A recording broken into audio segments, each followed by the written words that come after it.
ادب نامہ سے منسلک احباب کے لیے ہماری آج کی یہ جو نشست ہے یقیناً کارآمد ہوگی، اور ہماری مہمان شخصیت ہیں پروفیسر ڈاکٹر علمدار حسین بخاری، جو آپ اپنا تعارف ہیں بہاؤالدین زکریا یونیورسٹی سے وابستہ رہے، سرائیکی کا جو ایک بہت بڑا حوالہ وہاں پر سرائیکی اسٹڈی سینٹر انہوں نے قائم کیا، اس میں بھی ان کی خدمات جو ہیں وہ صد لائق تحسین ہیں، اور اس کے بعد سرگودا یونیورسٹی میں تشریف لائے، یہاں بطور ڈین اور سربراہ شعبہ اردو کے نسبت سے ان کی جو خدمات ہیں وہ بھی سب جانتے ہیں۔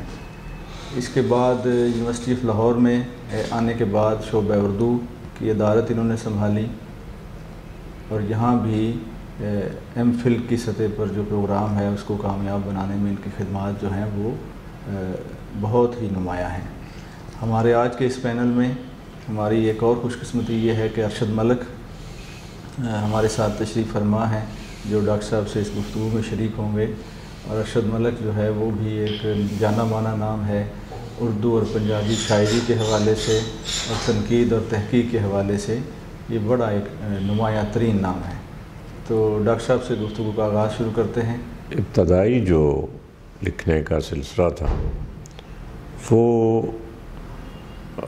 اخبارات میں ادبی کالم اور مختصر افسانے لکھنے سے ہوا۔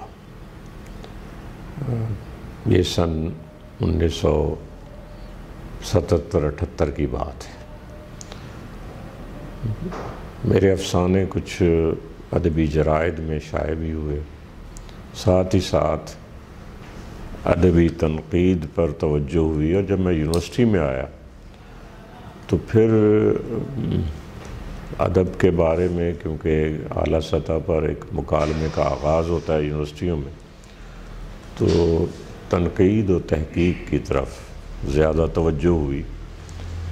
میں نے اپنا ایم اے کا مقالہ سعادت حسن منٹو کے شخصیت اور فن کے حوالے سے تحریر کیا تھا، اور اس کے بعد پی ایچ ڈی کا مقالہ میں نے غلام عباس کی افسانہ نگاری کے حوالے سے لکھا۔ تو اس طرح میرا زیادہ توجہ اردو فکشن کی طرف رہی، فکشن کا مطالعہ زیادہ کیا، اگرچہ شاعری کو بھی مسلسل پڑھتا رہا ہوں، لیکن زیادہ توجہ فکشن اور اس کی تنقید پر رہی۔ اچھا ڈاکٹر صاحب، آپ نے اپنی ابتدائی گفتگو میں اپنا ایک جو حوالہ ہے وہ فکشن کے حوالے سے آپ نے بات کی کہ آپ نے بنیادی کام جو ہے فکشن کے حوالے سے کیا۔ غلام عباس اور منٹو ظاہر ہے ادب کے بہت بڑے نام ہیں، تو کیا وجہ ہوئی کہ ہم، آپ کا جامعات سے ایک بڑا طویل 30-40 سال کا تجربہ ہے، جامعات سے آپ منسلک ہیں، تو ہماری جو فکشن کے حوالے سے جو ایک پرسیپشن ہے کہ یہاں سے کوئی بڑا ادب یا بڑی فکشن نگار جو ہیں وہ آئے نہیں، تو اس کی بنیادی وجہ کیا ہو سکتی ہے کہ ہماری جامعات میں ایسا کام کیوں نہیں ہو رہا؟ یا ہمارا آج بھی افسانہ منٹو پہ، بیدی پہ اور غلام عباس پہ آ کے رک جاتا ہے؟ کیا ہمارے نئے افسانے کو قاری میسر نہیں ہوا؟ اس کی کیا وجہ ہوئی کہ ہمارا جو پڑھنے والا ہے وہ انہی افسانہ نگاروں تک محدود ہے؟ ناول لکھنے کے لیے یا اچھا افسانہ لکھنے کے لیے جو ایک ذہنی اور ثقافتی ماحول درکار ہوتا ہے، شاید وہ ہمارے ہاں پیدا نہیں ہو سکا۔ اگرچہ ہم اپنے ملک میں تو اپنی تحدیدات کی بات کر سکتے ہیں کہ سیاسی، سماجی، ذہنی آزادی میسر نہیں رہی، شاید اس وجہ سے لکھنے والا جو ہے اسے جو فکری اور تخلیقی آزادی چاہیے وہ میسر ہی نہیں آئی۔ لیکن صورتحال سرحد پار بھی ملتی جلتی ہی ہے۔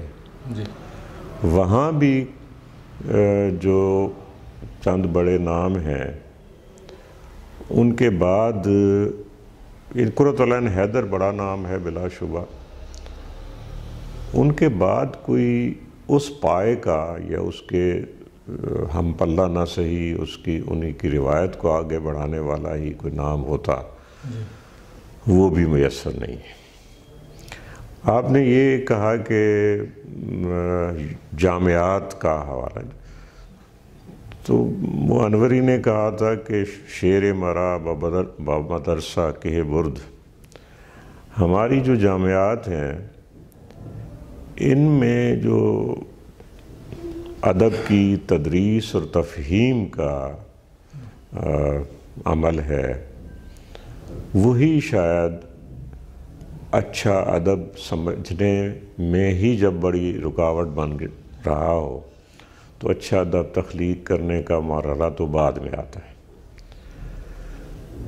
جامعات کے نصابات دیکھیں، پھر ان نصابات کو پڑھنے کے طریقے دیکھیں۔ جب میں بطور استاد اپنے ایک بہت ہی محدود سے علم کو حتمی سمجھنے لگ جاؤں اور میں یہ سمجھوں کہ میرے جو طالب علم ہیں وہ میرے ہی فرمائے ہوئے کو مستند سمجھیں، تو ذہنی آزادی کہاں سے آئے گی؟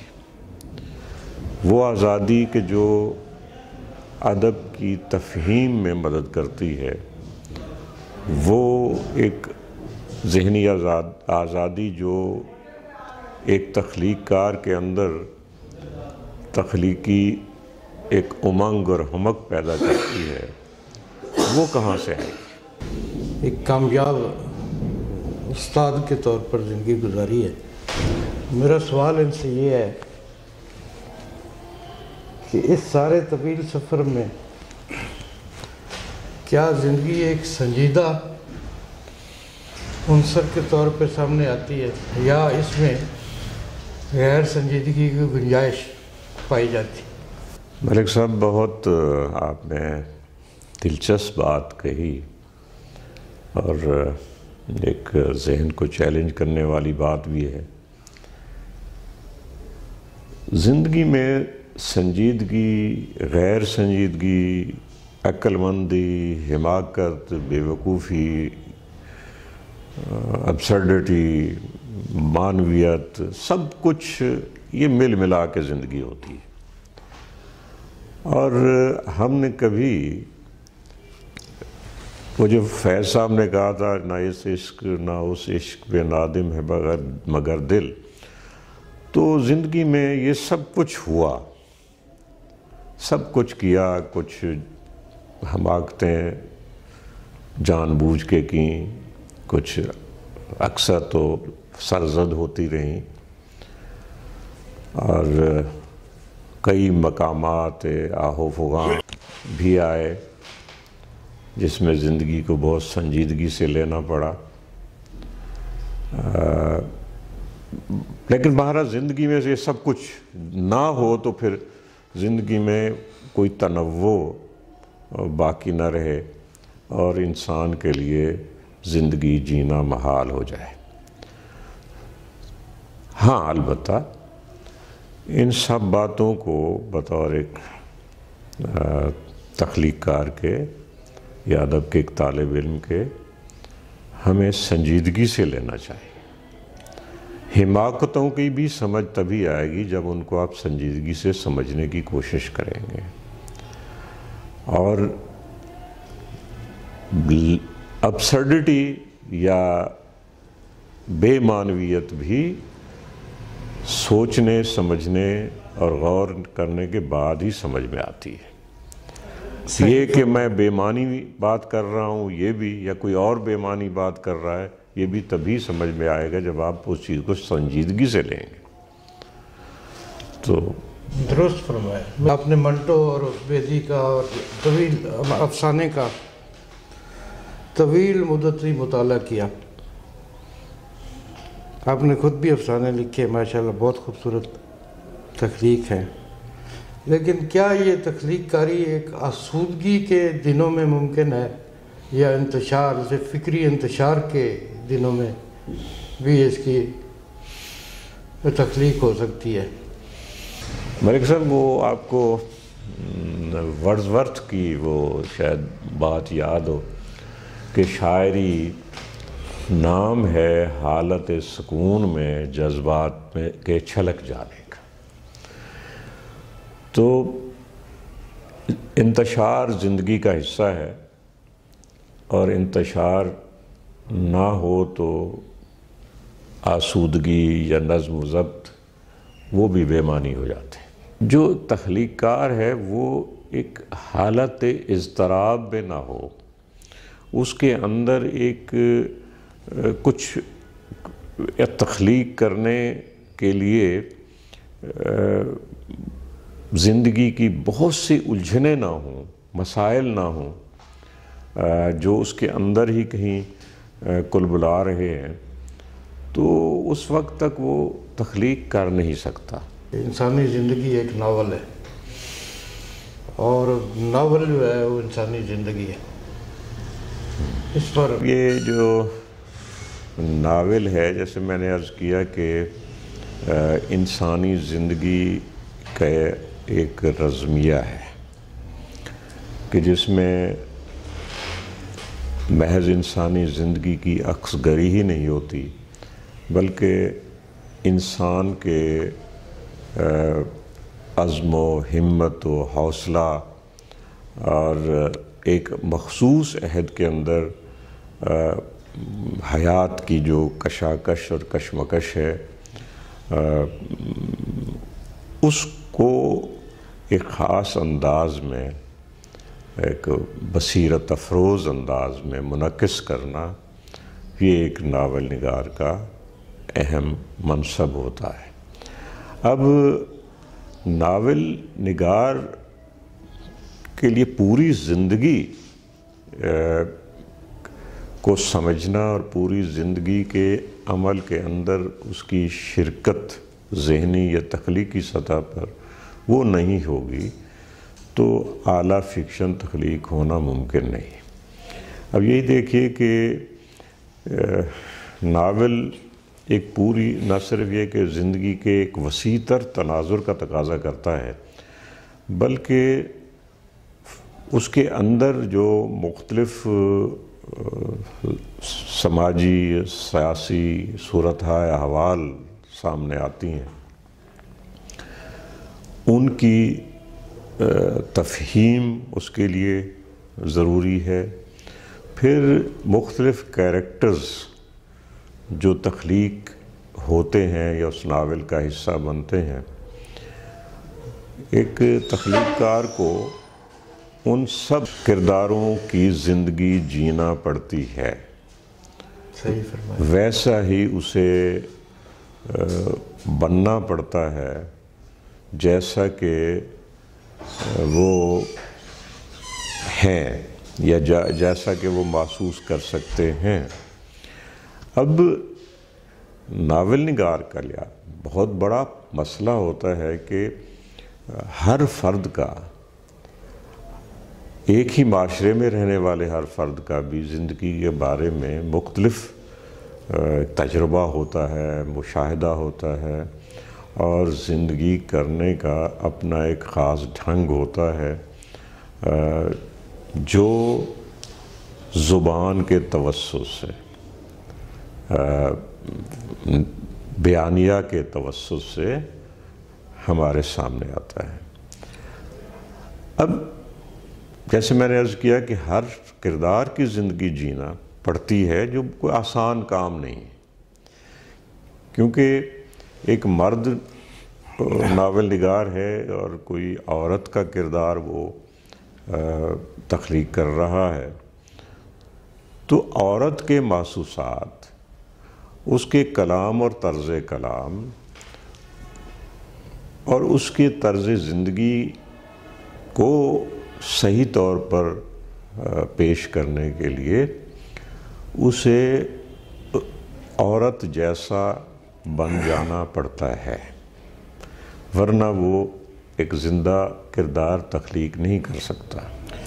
ایک بچے کے کردار کو پیش کرنے کے لیے اسے بچے کی ذہنی سطح اور جذباتی سطح پر آنا پڑتا ہے. اگر اس میں یہ فلیکسیبلٹی ہے تب وہ ایک اچھا تخلیق کار بن سکتا ہے اور ایک اچھا ناول تخلیق کر سکتا ہے. درست. ہمارے پی ایچ ڈی کے ایم فل کے ریسرچ اسکالر جتنے ہوتے ہیں، جیسے جیسے وہ تحقیق میں آگے بڑھتے چلے جاتے ہیں ویسے ویسے ان کا تخلیق کار مرتا چلا جاتا ہے. کوئی نہ کوئی ایسا مسئلہ ہے ہمارے اس نصابی تحقیق کے دوران کہ ہم تخلیق کار کو مارتے چلے جاتے ہیں.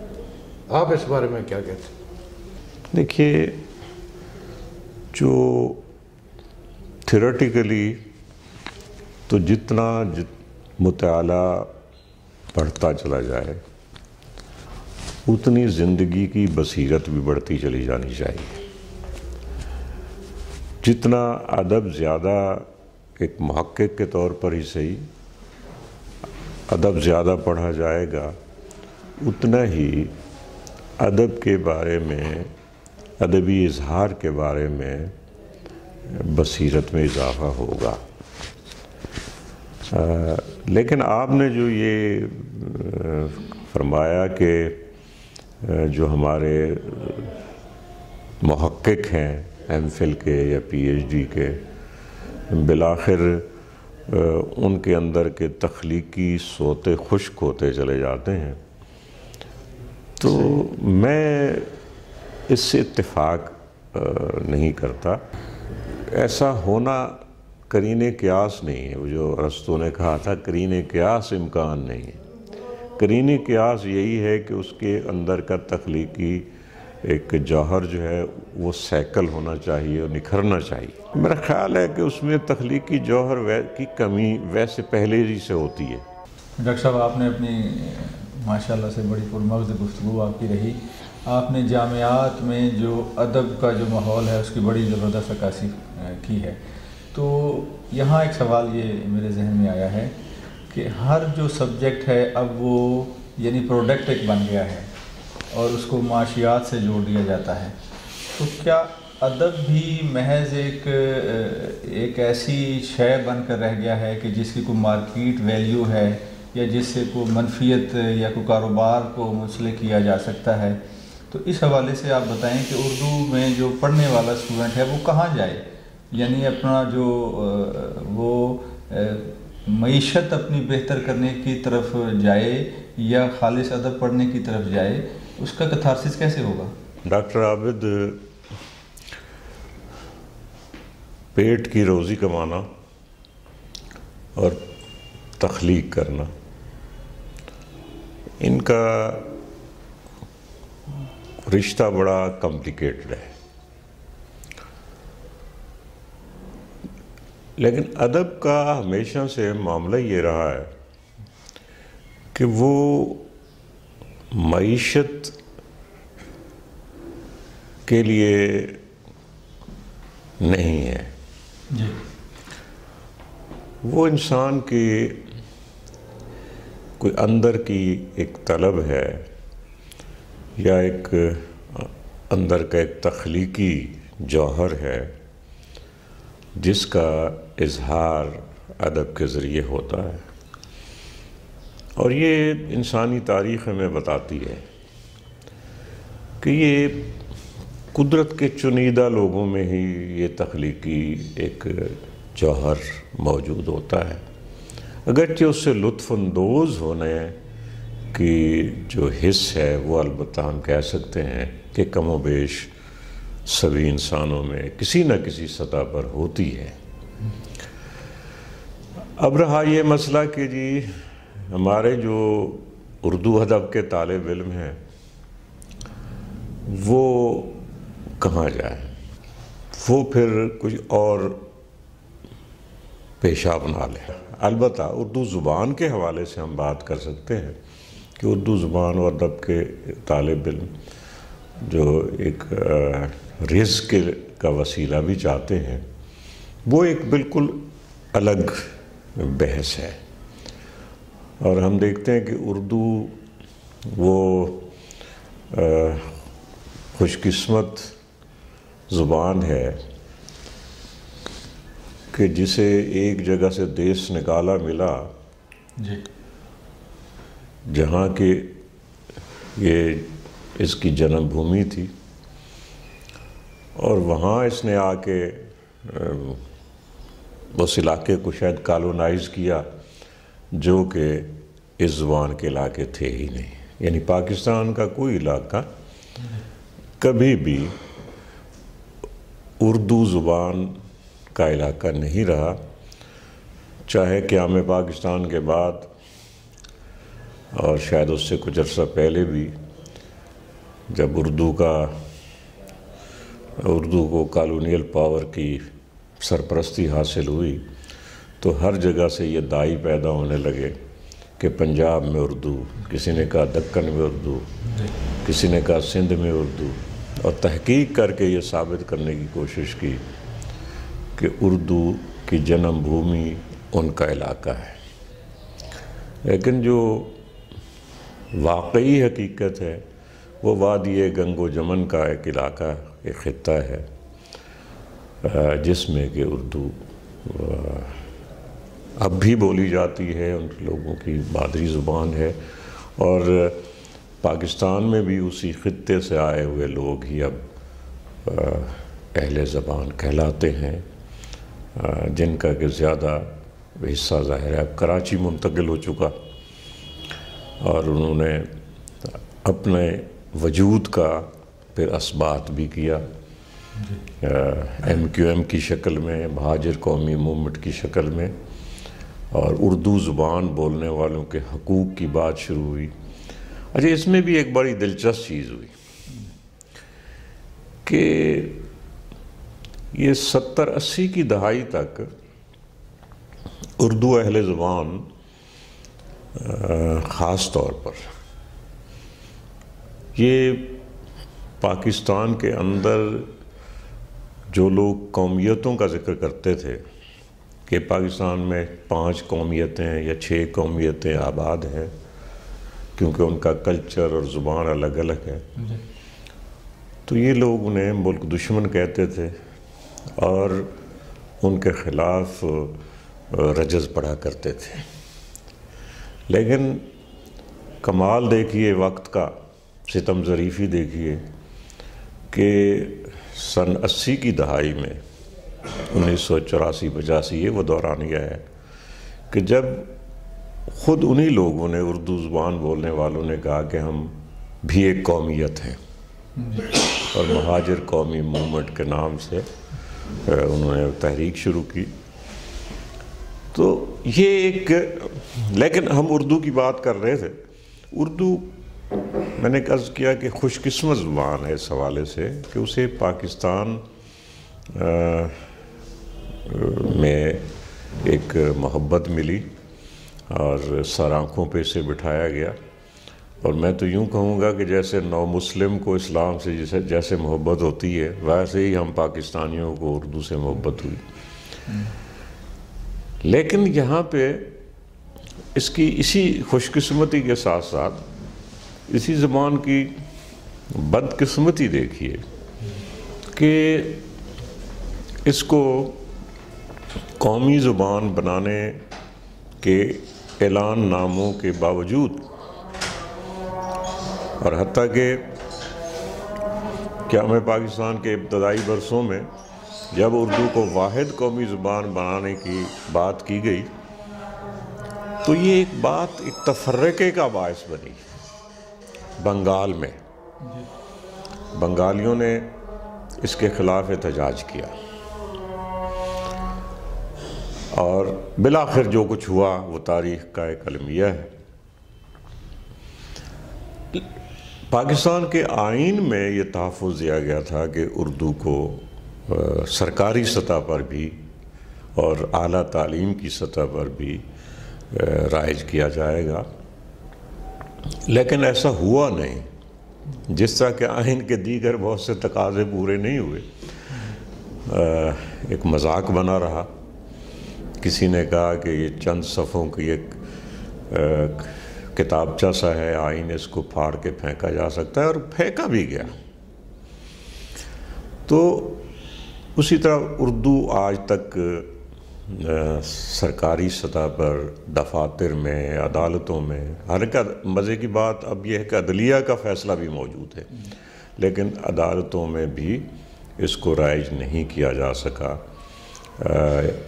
یہ وہ وجہ ہے کہ جس سے آپ کے اردو کا طالب علم جو ہے وہ روزگار کے بہتر وسائل سے، ذرائع سے محروم ہے، اور جب یہ مسئلہ حل ہوگا تو آپ کا یہ شکوہ بھی دور ہو جائے گا۔ تو اس لیے ہمیں دعا کرنی چاہیے کہ اللہ دعائیں قبول کرنے والا ہے۔ جی، فکشن کے حوالے سے بات ہوئی اور آپ نے بڑی تفصیلی بات کی اس کے حوالے سے، تو عرض میں یہ کرنا چاہتا تھا کہ فکشن اس جگہ پر رک تو نہیں گئی۔ ہمارے جو فکشن رائٹر تھے، نامور رائٹر تھے، ان کے بعد بھی ایک پوری نسل ہے جنہوں نے عمدہ افسانے بھی لکھے، ناول بھی لکھے۔ تو یہ سفر اب آپ کہاں دیکھتے ہیں کہ یہ جو نئے رجحانات ہیں فکشن کے وہ کس طرف جا رہے ہیں؟ اور اس ضمن میں ایک اور بات میں آپ سے کرنا چاہتا ہوں کہ آپ خود بھی تو ناول کی طرف آئے اور آپ نے ناول لکھنے کا آغاز کیا، تو لوگ اس کے بھی منتظر ہیں کہ وہ کام کہاں تک پہنچا ہے، یہ بھی جواب دیجیے۔ یہ آپ نے بڑا مشکل سوال پوچھ لیا۔ اردو میں موجودہ صورتحال جو ہے فکشن کی، اس سے کوئی بہت زیادہ امید پیدا نہیں ہوتی۔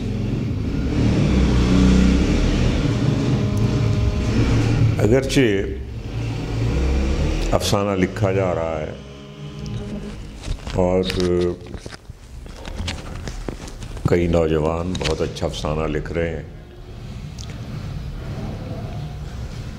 لیکن مجھے لگتا یہ ہے کہ یہ ایک ٹرانزٹ پیریڈ ہے، کیونکہ ہمارا سماج بہت زیادہ اور بہت تیزی سے بدلا ہے پچھلے 10-20 برسوں میں، اور زیادہ تیزی سے اب بدل رہا ہے، اور اس تبدیلی کے عمل میں کہیں ٹھہراؤ دکھائی دیتا نہیں ہے۔ شاعری تو یہ آپ کی ایک نظم ہے، آپ کی ایک غزل ہے، وہ تو ایک مخصوص لمحے کی کیفیت کو بھی گرفت میں لے لے تو اعلیٰ شاعری بن جاتی ہے، لیکن فکشن کو ایک پورے عہد کو اپنے اندر سمونا پڑتا ہے، ایک روح عصر کو اپنے ایک مجسم کرنا پڑتا ہے۔ اب روح عصر ہی گرفت میں نہ آ رہی ہو تو فکشن کیسے لکھا جائے،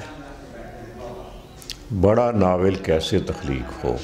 معاشرہ ہے، اس میں بحثیں جدید ادبی حوالے سے بہت ہو رہی ہیں کہ جدید ماڈرنسٹ دور تھا، اب پوسٹ ماڈرنسٹ دور آ گیا ہے۔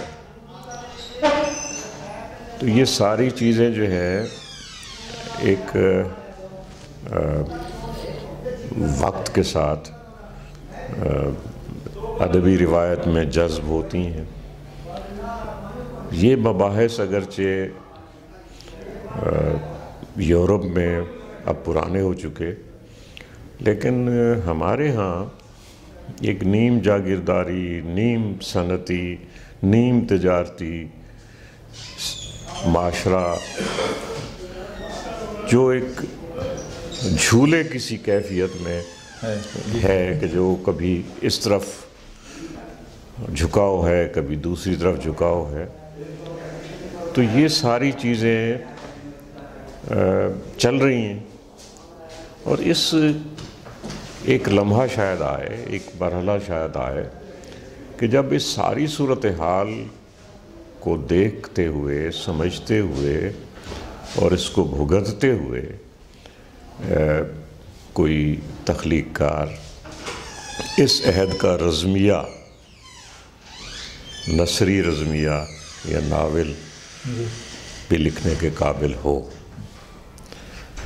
آپ نے مجھ سے یہ بھی پوچھا کہ میں ایک ناول لکھنا شروع کیا تھا جس کی کوئی 2 قسطیں کچھ جرائد میں شائع بھی ہوئی،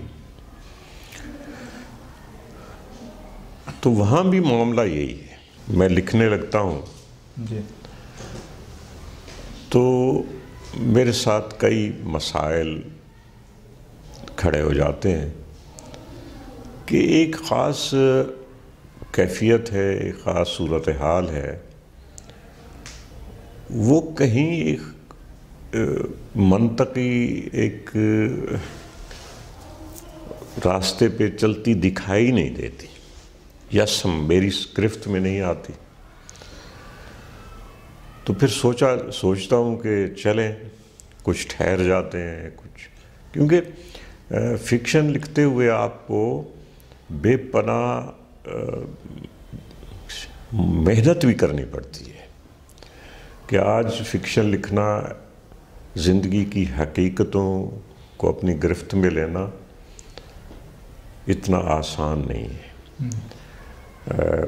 جب تک کوئی منظرنامہ میری آنکھوں کے سامنے پوری طرح واضح نہیں ہوگا اور اس منظرنامے کے پس پردہ چھپی بصیرتیں مجھے اپنی طرف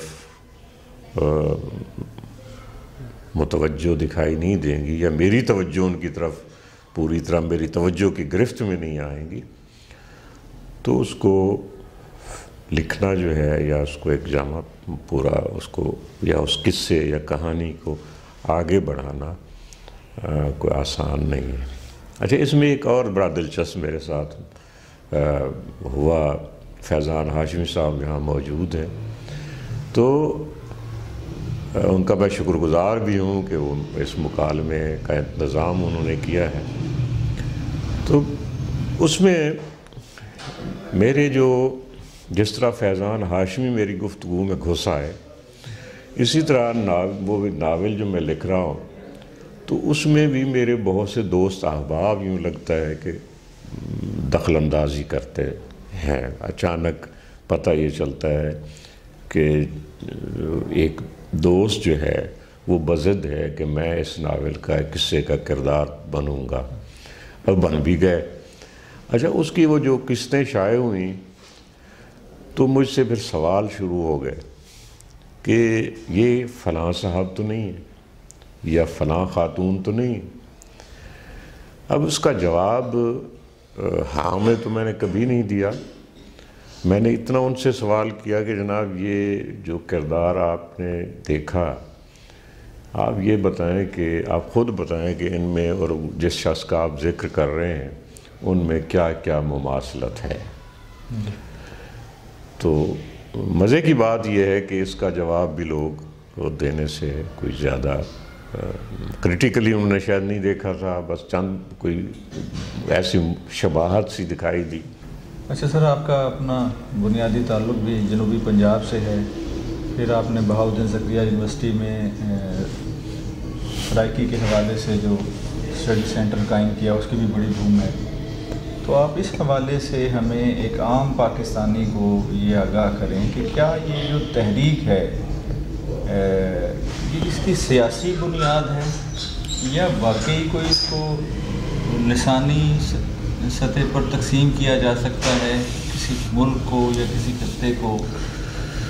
کیونکہ یہ صرف ایک ایسا مزاحمتی ادب تو کسی بھی ادب کا ایک بہت ہی روشن پہلو ہوتا ہے، تو یہ کیوں ساری پس منظر میں چیزیں چلی گئیں اور وہ تلخ چیزیں جو ہیں وہ سامنے آ گئیں؟ اس کا کیا پس منظر آپ سمجھتے ہیں؟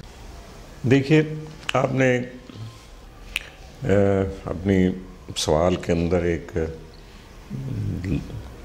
لفظ کچھ استعمال کیا، تکلیف دہ بات۔ اب مجھے یہ سمجھ نہیں ہے کہ تکلیف دہ کیا ہے اس میں چیز، لیکن آپ کی مراد شاید یہ تھی کہ لسانی یا اس بنیاد پر کو تقسیم کا جو عمل ہے، یہ ہمارا جو عمومی سیاسی بیانیہ ہے اس کے مطابق یہ تکلیف دہ چیز ہے، جبکہ ایک خاص زبان بولنے والوں کے لیے، ایک خاص کلچر کے وارثوں کے لیے یہ بات زیادہ تکلیف دہ ہوتی ہے کہ ان کی زبان اور ان کی کلچر کی نفی کی جائے۔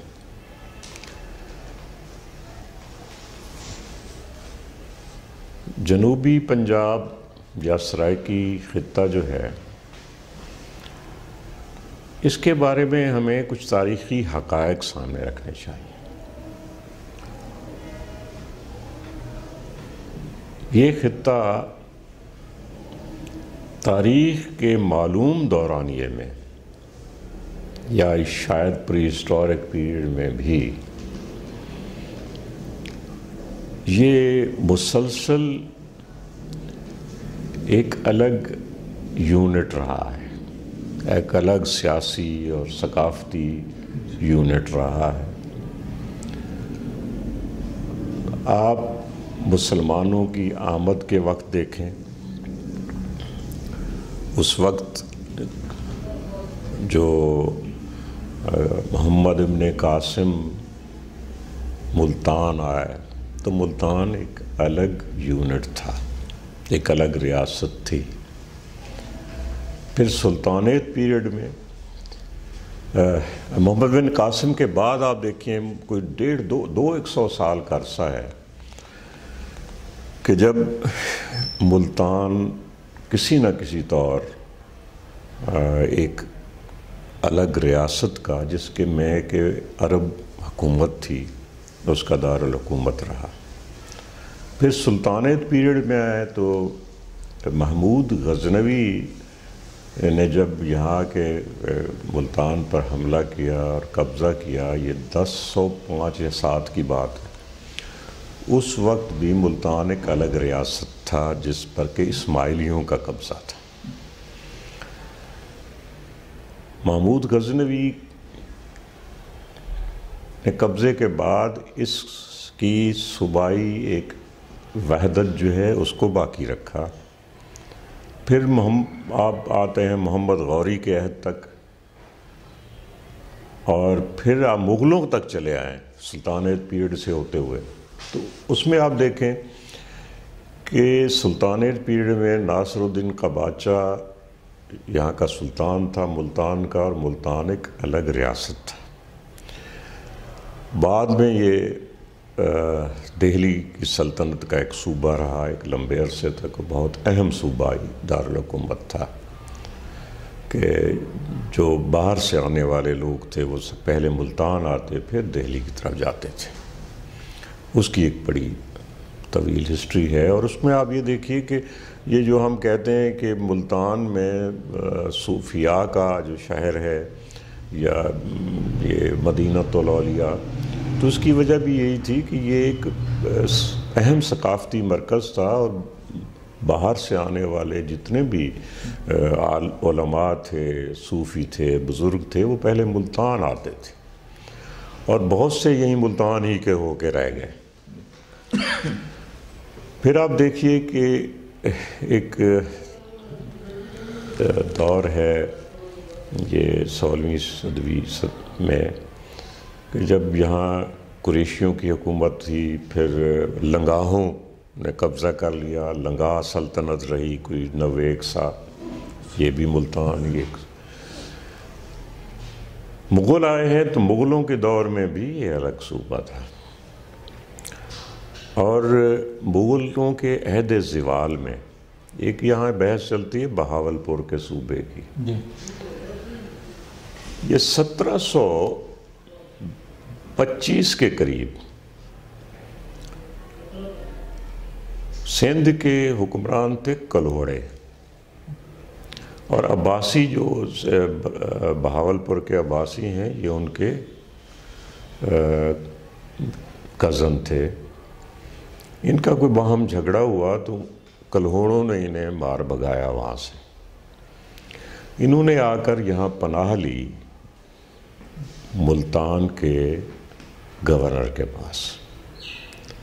ملتان کا جو اس وقت مغل گورنر تھا اس نے ان کو یہ بہاولپور کے علاقے میں ایک شہر ہے الہ آباد، وہاں اس کے قریب ایک انہوں نے اس کو چھوٹی سی جاگیر دی، اور یہ دور انتشار تھا تو اس لیے ہر طرف ایک انارکی پھیلی ہوئی تھی.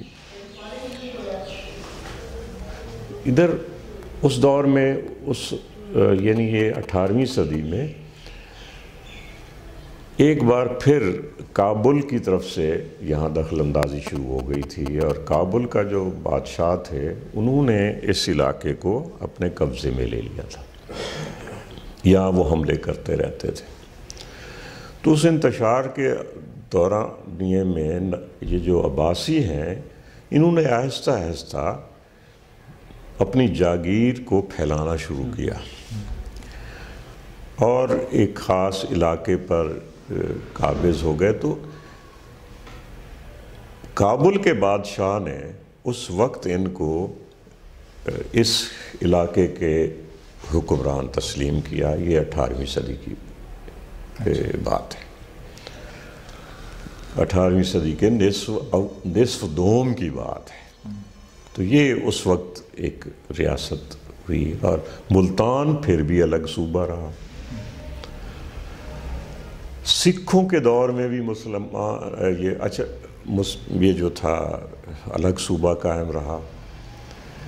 1849 میں جب انگریزوں نے نواب بہاولپور کی مدد سے ملتان پر قبضہ کیا تو اس نے شاید وعدے وعید سے کیے ہوں گے، لیکن اس کے باوجود ملتان اور بہاولپور کو ایک ریاست نہیں بننے دیا، بلکہ ملتان کے جو علاقے تھے صوبے کے اس کو صوبہ پنجاب میں ضم کر دیا. یہ 1849 کے بعد ملتان کی جو پوری تاریخ کے دورانیے میں 1849 وہ ایک لمحہ ہے جب ملتان کی جو ایک سیاسی وحدت ہے، وہ جو ایک اکائی کے طور پر ملتان تھا، اس کو ختم کیا گیا. یہ ایک کالونیل دور کی پیداوار ہے، ملتان کی پنجاب کے ساتھ وحدت. تو اگر آج اس خطے کے لوگ اس کے خلاف مزاحمت کرتے ہیں اور نوآبادیاتی دور کی جو جبر کے حالت میں ایک بنائی گئی پنجاب کے ساتھ ان کی شناخت ہے، اس سے الگ ہونا چاہتے ہیں، تو عابد صاحب اس کو زیادتی کہنا جو ہے وہ میرے خیال ہے کوئی اتنا جائز نہیں ہے. اچھا، ایک اور چیز اس حوالے سے میں آپ کی توجہ کے لیے کہ ایک بحث ہو رہی ہے آج کل کہ جناب انتظامی یونٹ ہونے چاہیے، لسانی یونٹ نہیں ہونے چاہیے. یہ ایسی بات کو اچھا، اب مجھے یہ اس بات کی کوئی پوری سمجھ نہیں آتی کہ جناب آپ چلیں جی، آپ ایک انتظامی یونٹ بنا دیں. بھائی میاں اس انتظامی یونٹ کا اپنا ایک کلچر ہوگا، اپنی ایک زبان بہرحال ہوگی، ڈومیننٹ لینگویج ہوگی کوئی نہ کوئی، تو بالآخر اس کی شناخت اسی سے قائم ہو جائے گی، چاہے اب اسے انتظامی یونٹ ہی کو نہ بنائے. ہاں البتہ یہ لسانی وحدت نہیں ہونی چاہیے جی. تو اس سے وہ جو کالونیل مائنڈ سیٹ ہے وہ فائدہ اٹھاتا ہے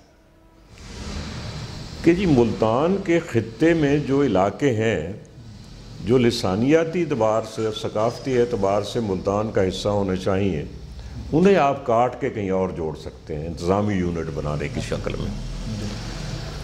تو یہ ایک ہو رہا ہے. اچھا، اسی حوالے سے ایک اور بڑی ڈاکٹر صاحب دلچسپ چیز ہے کہ پہلے کہا گیا جی بہاولپور کو الگ صوبہ بنایا جائے اور ملتان کو الگ صوبہ بنا دیا جائے. اب یہ بحث جب چلی تو اصل میں تو یہ سبوتاج کرنے کے لیے تھی کہ ایک سرائیکی خطے کا الگ صوبہ نہ بنے. اچھا، اب اگر کہیں کچھ سیریسنس دکھائی دی، یہ سوچا گیا کہ کہیں یار خدا نہ خواستہ یہ دونوں صوبے بن ہی نہ جائیں. اگر بن گئے تو سینٹ میں سرائیکیوں کی 2 گنا نمائندگی ہو جائے. اب اس پہ پھر آپ دیکھتے ہیں کہ موجودہ دور میں اس کو پھر وڈرا کیا جا رہا ہے، اس موقف سے پیچھے ہٹا جا رہا ہے کہ نہیں جی صوبہ تو ایک ہی ہوگا. تو اس میں بنیادی مسئلہ جو ہے وہ ظاہر ہے معاشی ہے